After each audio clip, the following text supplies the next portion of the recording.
Good morning, Eastwood Eagles. Today we have another read aloud that we're going to be reading. It's called A Bad Case of the Stripes by David Shannon. I hope you have your striped shirts on today for our dress-up day. We're going to go ahead and get started here. Camila Cream loves lima beans, but she never ate them. All her friends hated lima beans and she wanted to fit in. Camila was always worried about what other people thought of her. Today she was fretting even more than usual. It was the first day of school and she couldn't decide what to wear. There were so many people to impress. She tried on 42 outfits, but none seemed quite right. She put on a pretty red dress and looked in the mirror. Then she screamed.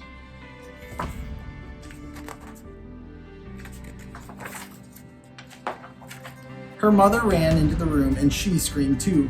"Oh my heavens!" she cried. "You're completely covered in stripes." This was certainly true. Camila was striped from head to toe. She looked like a rainbow. Mrs. Cream felt Camila's forehead. "Do you feel all right?" she asked. "I'm fine," Camila answered. "But just look at me." "You can get back in bed this instant," her mother ordered. "You're not going to school today." Camila was relieved. She didn't want to miss the first day of school, but she was afraid of what other students would say, and she had no idea what to wear with those crazy stripes. That afternoon, Dr. Bumble came to examine Camila. "Most extraordinary," he exclaimed. "I've never seen anything like it. Are you having any coughing, sneezing, runny nose, aches, pains, chills, hot flashes, dizziness, drowsiness, shortness of breath, or uncontrollable twitching?" "No," Camila told him. "I feel fine." "Well then," Dr. Bumble said, turning to Mrs. Green, "I don't see any reason why she shouldn't go to school tomorrow. Here's some ointment that should help clear up those stripes in a few days. If it doesn't, you know where to reach me." And off he went. The next day was a disaster. Everyone at school laughed at Camila. They called her Camellia Crayon and Night of the Living Lollipop. She tried her best to act as if everything were normal, but when the class said the Pledge of Allegiance, her stripes turned red, white, and blue, and she broke out in stars.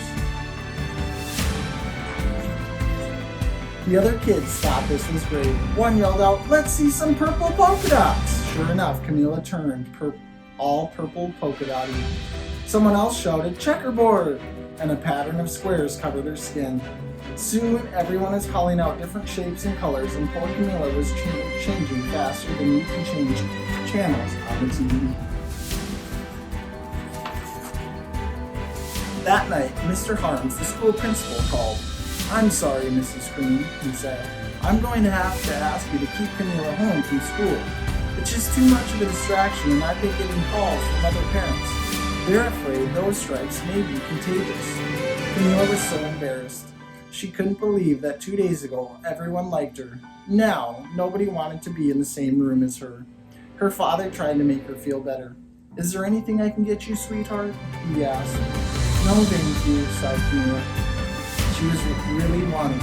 What she really wanted was a nice plate of lima beans, but she had been laughed at enough for one day.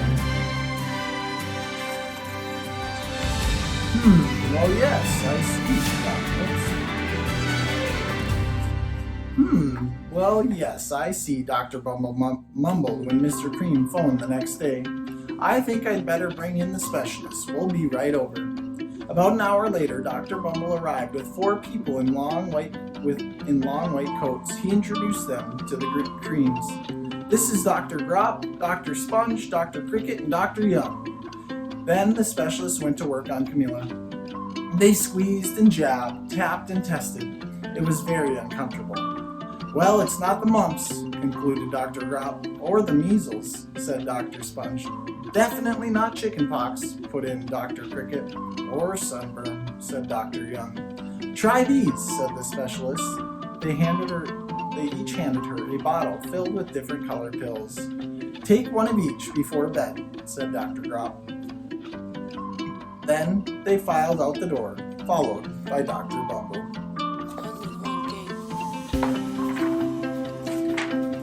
That night, Camila took her medicine. It was awful. When she woke up the next morning, she did feel different. But when she got dressed, her clothes didn't fit right. She looked in the mirror, and there, staring back at her, was a giant multicolored pill with her face on it.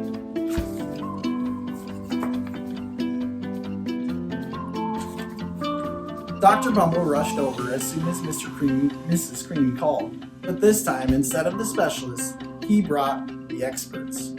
Dr. Gord and Mr. Mellon were the finest scientific minds in the land. Once again, Camila was poked and prodded, looked at and listened to. The experts wrote down lots of numbers. Then they huddled together and whispered. Dr. Gord finally spoke. "It might be a virus," he announced with authority. Suddenly, fuzzy little virus balls appeared all over Camila. "Or possibly some form of bacteria," said Dr. Mellon. Out popped squiggly little bacteria tails. "Or it could be a fungus," added Dr. Gord. Instantly, Camila was covered with different colored fungus blotches. The experts looked at Camila, then at each other. "We need to go over these numbers again back at the lab," Dr. Gord explained. "We'll call you when we know something," but the experts didn't have a clue, much less a cure. By now, the TV news had found out about Camila. Reporters from every channel were outside her door telling the story of the bizarre case of the incredible changing kid. Soon, a huge crowd was camped out in the front lawn.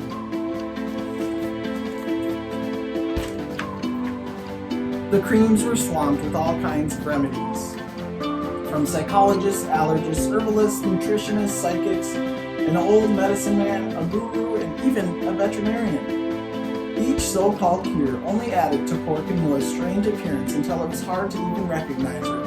She sprouted roots and berries and crystals and feathers and a long furry tail, but nothing worked.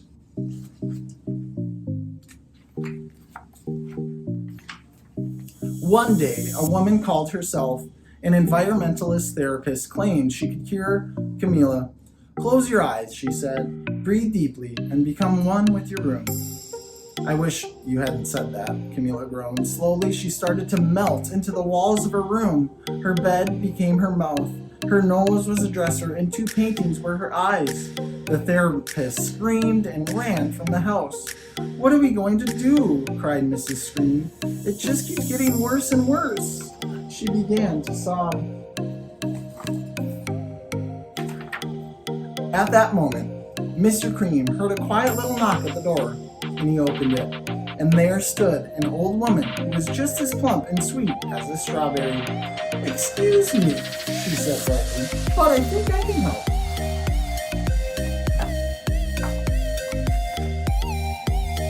She went into Camila's room and looked around. "My goodness," she said with a shake of her head. "What have we here is a bad case of stripes.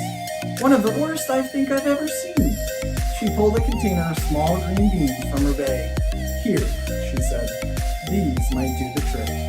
"Are those magic beans?" asked Mrs. Cream.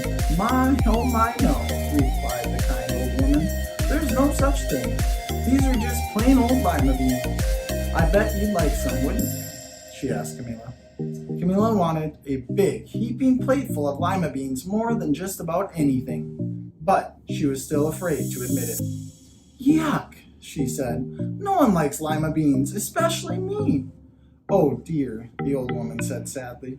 "I guess I was wrong about you." She put the beans back in her bag and started toward the door. Camila watched the old woman walk away. Those beans would taste so good, and being laughed at for eating them was nothing compared to what she'd been going through. She finally couldn't stand it. "Wait," she cried. "The truth is, I really love lima beans." "I thought so," the old woman said with a smile. She took a handful of beans and popped them into Camila's mouth. "Mmm," said Camila. Suddenly, the branches, feathers, and squiggly tails began to disappear. Then the whole room swirled around. When it stopped, there stood Camila, and everything was back to normal. "I'm cured!" she shouted. "Yes," said the old woman. "I knew the real you was in there somewhere." She patted Camila on the head. Then she went outside and vanished into the crowd. Afterward, Camila wasn't quite the same. Some of the kids at school said she was weird, but she didn't care a bit. She ate all the lima beans she wanted, and she never even had a touch of stripes again. And that is the end of our story for today. I hope you all really enjoyed. I hope you have a great rest of your day and rest of your week.